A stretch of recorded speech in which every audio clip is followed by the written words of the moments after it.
Hey guys! Paying for college is one of the biggest question marks in the minds of many soon-to-be college students.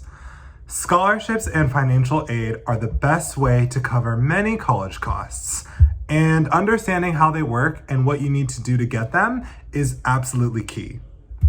In this video, we'll specifically be talking about need-based financial aid, what it is, how to apply for it, and how to maximize the amount that you get. So, without further ado, let's get into it.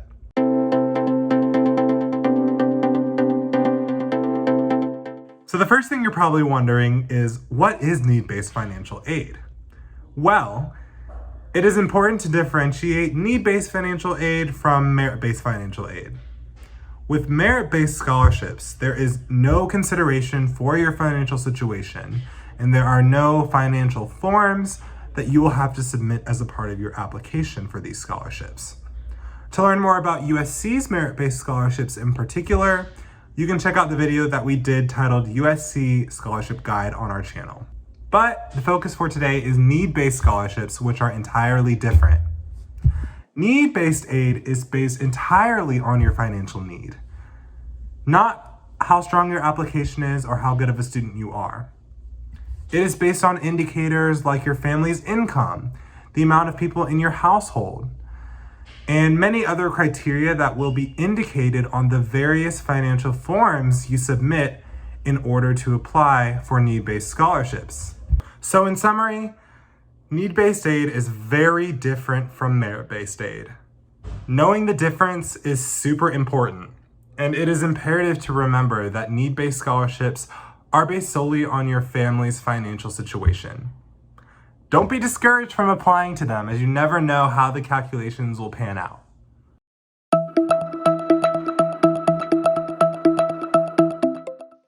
There are three main types of financial aid. The first type is grants, which is basically money given to you for free. You don't need to pay these back.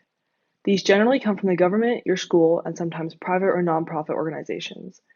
Most grants are only awarded for need-based aid and are based on financial need. These are the best kind of financial aid, as it's just money that's given to you. The second type of financial aid is work study, which is pretty straightforward. In this situation, you would work at the university you attend, and the money you earn from your job would go towards your tuition and other housing costs associated with your university. For example, some possible work study jobs could be working at your university's libraries, fitness centers, or even in research positions in your field of study. Finally, the final type of financial aid is loans. In this case, you borrow money from the government or some private lender in order to pay for college. Unfortunately, unlike grants, this money has to eventually be paid back. In increments, you pay back the amount you originally borrowed, plus whatever interest accumulated in between the time that you borrowed the money and that you paid it back. These are the worst kind of financial aid because of the fact that you have to pay them back when you leave college. Oftentimes, because of the interest, you end up paying more money than you originally borrowed. Be careful not to take out extensive loans, but don't be afraid of them either. Sometimes they're necessary to be able to pay for college. Just be sure to do your research and talk with your family about your options.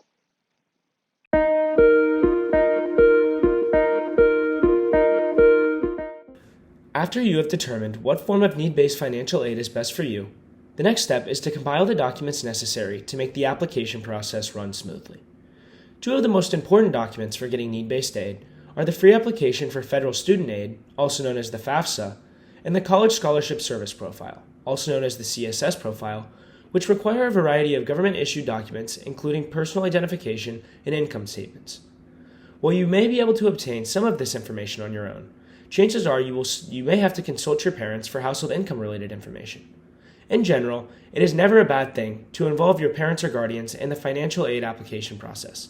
Keeping them in the loop can, if nothing else, speed up the rather monotonous process. When you are ready to apply, start by making an account on the website where you intend to submit a need-based financial aid application. We have attached the links to both the FAFSA and CSS websites below, so feel free to use them as a starting point. Ensure that you have either your Social Security number or alien registration number, a W-2 or another income tax document, as well as any bank statements or records of untaxed income. Remember that the last day to apply for the 2021-2022 FAFSA is June 30th, 2022. while the last day you can complete a CSS profile depends on what universities you are choosing to apply to. Which one you will need for which schools depends on each school's need-based financial aid requirements. Consider the FAFSA necessary for all schools, and make sure you absolutely complete that as soon as possible. It doesn't hurt to also complete the CSS as soon as possible too, but be aware that some schools do require it while other schools do not. If you have any additional questions on navigating these documents, don't be afraid to consult the internet.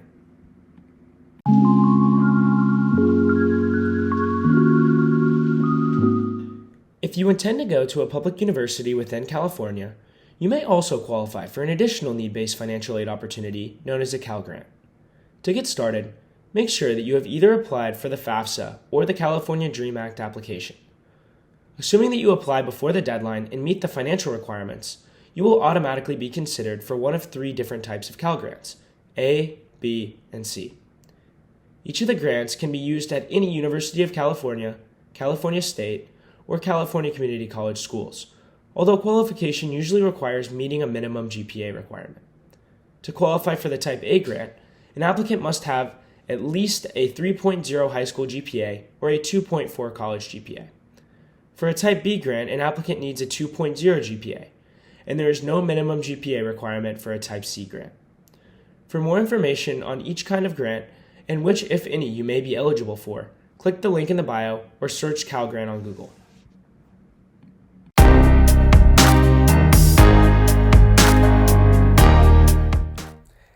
After learning about need-based financial aid, another important component is applying to outside scholarships. Unlike financial aid, which is predicated on need-based factors, outside scholarships can be need-based and merit-based, depending on which scholarship you apply to. These outside scholarships are dispersed not by colleges, but by organizations who are looking to help students pay for college by giving them money. Moreover, these outside scholarships and the money that they provide can be dispersed to the institution directly or to the pockets of students directly. So be on the lookout when you are applying to outside scholarships for this. Another thing that you may be wondering, where do I apply to these outside scholarships and what is the process of finding and completing these applications? Some examples of popular national scholarships would be Coca-Cola Scholarship, the Gates Scholarship, or even the National Hispanic Fund Scholarship. In searching for outside scholarships, there are an array of scholarship databases and scholarship search engines that you may utilize to find outside scholarships. But you may also ask your guidance counselor and teachers for local scholarships. In applying to local scholarships, you may find that submitting an application to these are more beneficial to you because very few people apply to them. So it is really easy to make money off of these local scholarships. Remember, there's no limits to the amount of money that you can make and the amount of scholarships that you apply to. So be on the lookout for them as you can maximize the amount of money you can utilize.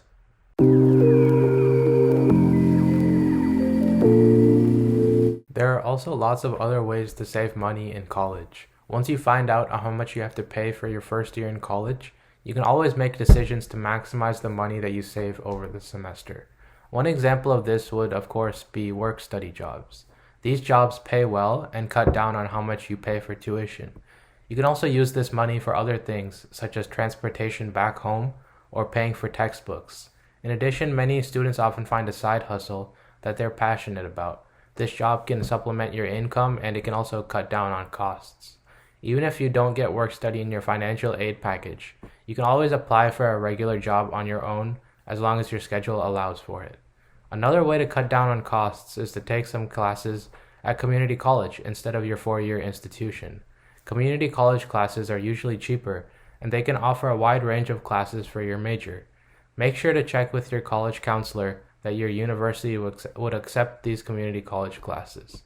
In addition, other ways to cut costs would be to cook your own food at home, find used textbooks, and find cheaper housing. Overall, cutting some of these costs can add up quickly and save you a lot of money. You can also save money by being persistent with your school's financial aid office.